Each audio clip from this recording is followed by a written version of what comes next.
చందమామ యక్షపర్వతం 17వ భాగం. వీరపుర రాజుగారి జంతు ప్రదర్శనశాలాధికారి వెంట ఇప్పుడు 7 సైనికులు మాత్రమే ఉన్నారు. వాళ్లలో ఒకడు సమరబాహు అనుచరుల వల్ల గాయపడి కుంటుతూ తతిమ్మా వాళ్ల వెనగ్గా వస్తున్నాడు. సమరబాహు అనుచరులు 4 రాజ సైనికులు తమకన్నా కొంచెం అధికంగా ఉన్నా ధైర్యం చేసి వాళ్ల మీద కలియబడేందుకు తయారయ్యారు. జంతు ప్రదర్శనశాలాధికారి సమరబాహు అనుచరులకు కొద్ది దూరంలో ఆగి, ఒరేయ్, మీ వాలకం చూస్తూ ఉంటే మీరు ఏదో బిడారు వర్తకుల్లాగా కనిపిస్తున్నారు. నెత్తి మీద పాగా చుట్టుకునే పద్ధతి అదేనా? కత్తి పట్టే తీరు కూడా మీకు తెలిసినట్లు లేదే అన్నాడు ఎంతో హుందాతనం కనబరుస్తూ. ఈ మాటలు సమరబాహు అనుచరులకు అవమానకరంగా తోచి చాలా కోపం తెప్పించాయి. వాళ్ళు 4 మీసాలు దువ్వి ఒక్కసారిగా పెద్ద పెడబొబ్బ పెట్టి, మా కత్తి దెబ్బ ఎలాంటిదో రుచి చూసిన నీ సైనికులు 3 ఈ ప్రాంతాలనే నేలకరిచి ఉన్నారు. భూమి మీద నోకలు ఉండి కాస్తలో కాస్త తప్పుకున్న మరొకడు నీ వెనకాలే కుంటుతూ వస్తున్నాడు. ఇప్పుడు కాచుకోండి, సమరబాహుకు జై, కొండకోట నగరానికి జై అంటూ దూకుడుగా వచ్చి వీరసింహుడి సైనికుల మీద కలయబడ్డారు. ఆ తరువాత సమరబాహు అనుచరులకు వీరసింహుడి సైనికులకు మధ్య ఎంతోసేపు యుద్ధం జరగలేదు. వీరసింహుడి సైనికుల్లో 3 మొదటి తాకిటికి సమరబాహు అనుచరుల కత్తి దెబ్బలకు నేల కొరిగారు. లోగడ గాయపడిన సైనికుడు జంతు ప్రదర్శనశాలాధికారి వెనుదిరిగి చెట్లకు అడ్డం పడి పారిపోసాగారు. తమ పై అధికారి పారిపోవటం చూసిన మిగతా 2 కత్తులు కింద పడవేసి సమరబాహు అనుచరులకు లొంగిపోయారు. ఈ జరిగిన చిన్న దొమ్మి యుద్ధంలో తాము సాధించింది స్వల్ప విజయమే అయినా సమరబాహు అనుచరులు 4 ఎక్కడలేని ఆనందంతో కత్తులు పైకెత్తి సమరబాహు మహారాజుకు జై అంటూ అరణ్యం దద్దరిల్లేలా కేకలు పెట్టారు.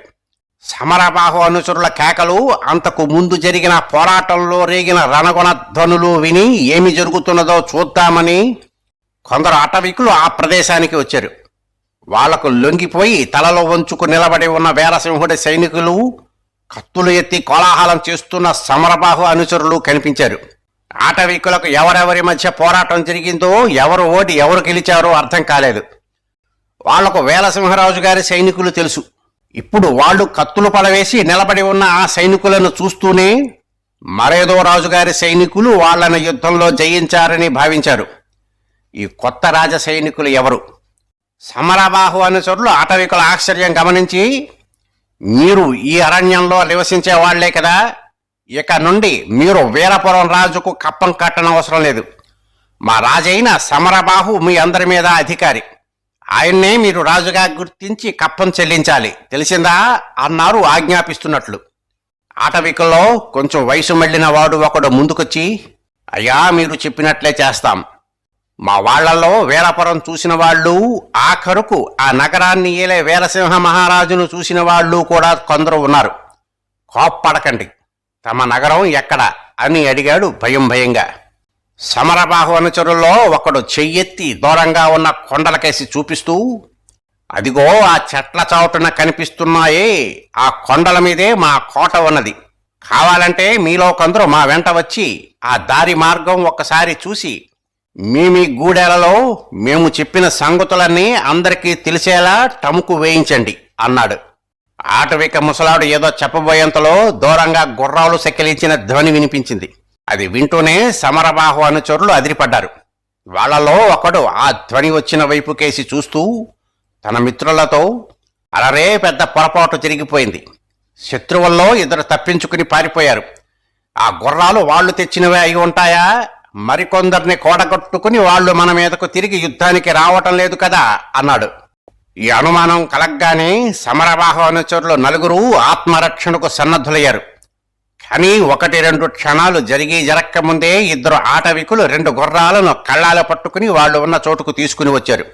ఏం జరిగిందో తెలియక సమరబాహు అనుచరులు కళ్ళప్పకించి చూస్తున్నంతలో ఆటవిక ముసలివాడు గుర్రాలు తెచ్చిన వాళ్లను, ఇదేమిటి, వీటిని మీరు ఎక్కడ పట్టుకున్నారు అని అడిగాడు.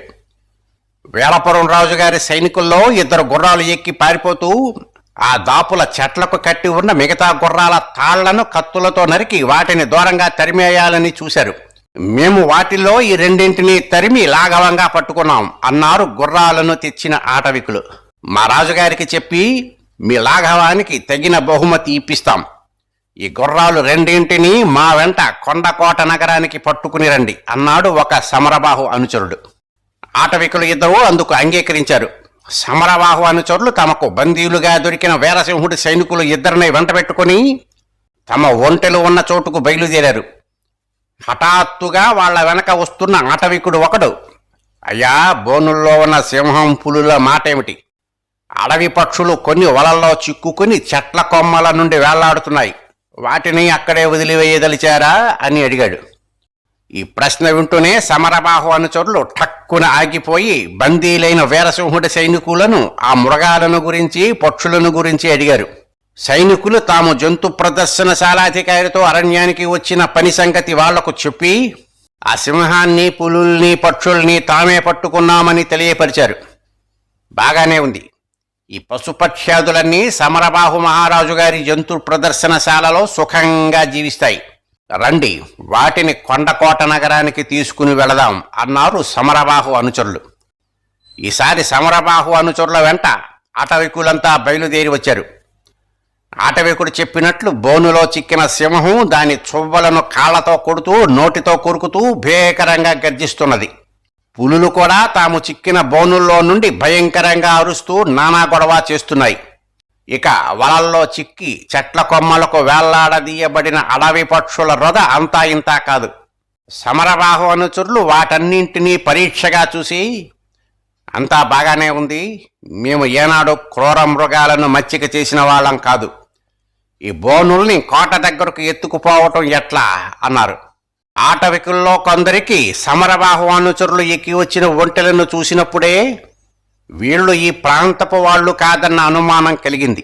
బోనుల్లో ఉన్న మృగాలను గురించి వాళ్ళు అన్న మాట వినగానే ఆటవిక ముసలివాడు ముందుకు వచ్చి, అయ్యా, ఆ బోనులన్నీ చిన్న చక్రాల బళ్ళ మీద అమర్చినవి, కొంచెం జాగ్రత్తగా చూడండి, మీరు వాటిని గుర్రాల చేతగాని ఒంటెల చేతగాని మీ నగరానికి లాగించుకుని వెళ్ళవచ్చు అన్నాడు. అలా అయితే ఆ పని ఏదో మీరే చేసి సహాయపడండి, ముందు ముందు మీకు మా రాజుగారి నుండి మంచి ప్రతిఫలం ఉంటుంది అన్నాడు ఒక సమరబాహు అనుచరుడు. అటవికులు సింహం పులులో ఉన్న బోనులను తాళ్లతో 2 ఒంటెలకు కట్టారు. మరొకదాని వీపు మీద అడవి పక్షులు ఉన్న వలలను బిగించారు. తరువాత అందరూ కలిసి సమరబాహు కొండ మీద కోట కడుతున్న ప్రాంతానికి బయలుదేరారు. కొండ మీద రాళ్లను అటు ఇటు మోయిస్తూ కోట గోడలు కట్టిస్తున్న స్వర్ణాచారి కొండ దిగువన కనిపించిన ఒంటెలను, గుర్రాలను, వాటి వెంట ఉన్న ఆటవికులను చూసి ఎక్కడలేని ఆశ్చర్యంతో, ఇదేమిటి, మన వాళ్ళు 2 గుర్రాలు ఎక్కి వస్తున్నట్లున్నది, వెంట ఆ బోనులేమిటి, ఆటవికుల ముఠా కూడా కనబడుతున్నది, ఇంతకు అరణ్యంలో ఏమి జరిగినట్లు, ఈ ఉదయం వేటకు పోయింది మన వాళ్ళు 4 కదా అన్నాడు రాళ్లు మోస్తున్న సమరబాహు అనుచరులతో. సమరబాహు అనుచరులు మోసే రాళ్లను కింద పడవేసి కొండ అంచుకు వచ్చి దిగువన ఉన్న గుర్రాలకేసి అటవికులకేసి వింతగా చూడసాగారు. గుర్రాల మీద ఉన్న సమరబాహు అనుచరుడు ఒకడు తల ఎత్తి పైకి చూసి స్వర్ణాచారి వాళ్లు తమ కేసే ఒక చోట గుంపుగా చేరి చూడటం గమనించి తన స్నేహితులతో, ఒరే ఆచార్య మహామంత్రి గారు మనల్ని చూసి అద్భుతపడిపోతున్నట్లున్నది, ముందుగా పోయి ఆయనకు సంగతి సందర్భాలు మనవి చేస్తాను అంటూ గుర్రం మీద నుండి దిగి రాళ్ల మీదుగా గెంతుతూ పోయి స్వర్ణాచారిని సమీపించాడు.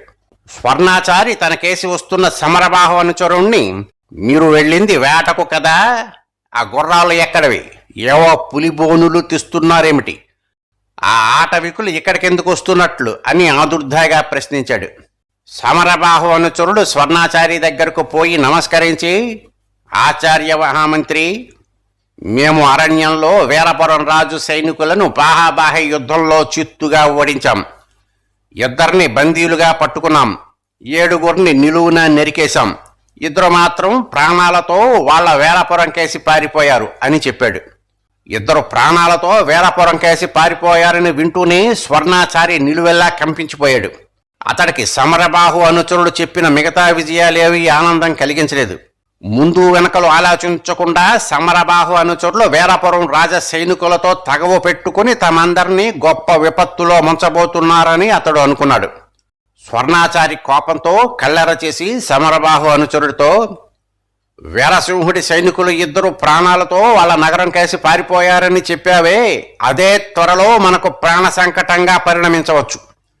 ఏదో యజ్ఞాశ్వాలను పట్టుకున్నంతగా సంతోషపడిపోతూ దొరికిన ఆ కుంటి గుర్రాలను రెండింటినీ ఇక్కడకు వెంట పెట్టుకుని వస్తున్నారా? అసలు ఆ రాజు సైనికులతో మీరు ఎందుకు కలహం పెట్టుకున్నారు అన్నాడు. సమరబాహు అనుచరుడు స్వర్ణాచారి కోపం చూసి తాము చేసింది తప్పు పని అయి ఉంటుందని గ్రహించి ఉన్నవి లేనివి కొన్ని కల్పించి అతడికి చెప్పాడు. వాళ్ళు సమరబాహును అవమానిస్తూ మాట్లాడారని, గుంపుగా వచ్చి ఒంటెల మీద పడి తోలుకుని పోతూ ఉంటే వాళ్లతో కలియబడవలసి వచ్చిందని ఇలాగే మరికొన్ని అబద్ధాలు చెప్పాడు. అంతా విని స్వర్ణాచారి కొంచెం సేపు ఆలోచిస్తూ ఊరుకుని తరువాత అక్కడ చేరిన సమరబాహు అనుచరులందరినీ ఉద్దేశించి, ఏది ఏమైనా మనకు సరి అయిన రక్షణలు లేని ఈ సమయంలో ఆ వీరపుర రాజుతో విరోధం రావలసింది కాదు. ఆ పారిపోయిన ఇద్దరూ ఆ రాజుకు జరిగినదంతా చెబుతారు. రాజు స్వయంగానో సేనాని నాయకత్వం కిందో పెద్ద సైన్యాన్ని పంపి ఇంకా నిర్మాణ దశలోనే ఉన్న మన కోటను ముట్టడిస్తాడు. సమయానికి సమరబాహురాజు ఇక్కడ లేడాయి. ఆ క్షత్రియ మహాయోధులైన ఖడ్గజేవదత్తులు ఉన్నా మనం ఎలాంటి ప్రమాదాలనైనా ఎదుర్కొనేవాళ్లం అన్నాడు. స్వర్ణాచారి ఇలా చెప్పిన తరువాత కానీ సమరబాహు అనుచరులకు తమకు రానున్న ప్రమాదం ఎంతటి భయంకరమైనదో అర్థం కాలేదు. వాళ్ళు దిగులు పడిపోయి ఒకరి ముఖాలు ఒకరు చూసుకోసాగారు. స్వర్ణాచారి ఊహించినట్లే అరణ్యంలో సమరబాహు అనుచరులకు దొరకకుండా గుర్రాల మీద పారిపోయిన జంతు ప్రదర్శనశాలాధికారి సైనికుడు వేలపుర నగర రాజవీధి గుండా నురుగులు కక్కుతూ ఉన్న తమ గుర్రాలను దౌడు తీస్తూ, దేశానికి ప్రమాదం, రాజ్యానికి ముప్పు, శత్రురాజు అరణ్యంలో ఆకాశాన్నంటే కోట కట్టి మన మీదకు సేనావాహినులను తరలించుకు వస్తున్నాడు అని కేకలు వేయసాగారు. ఆ మాటలు విన్న నగర పౌరుల్లో కొందరు వీధుల్లో అక్కడక్కడా చేరి తమ నగరానికి పట్టనున్న దుర్గతిని గురించి చర్చిస్తూ భయకంపితులైపోసాగారు. మరికొందరు జనాన్ని నగర రక్షణ కోసం కత్తులు, ఈటెలు, గొడ్డళ్ళు ఏది దొరికితే అది తీసుకుని సర్వసన్నద్ధంగా ఉండమని కేకలు వేస్తూ వీధుల వెంట పరిగెత్తసాగారు. ఇంకా ఉంది. స్వస్తి.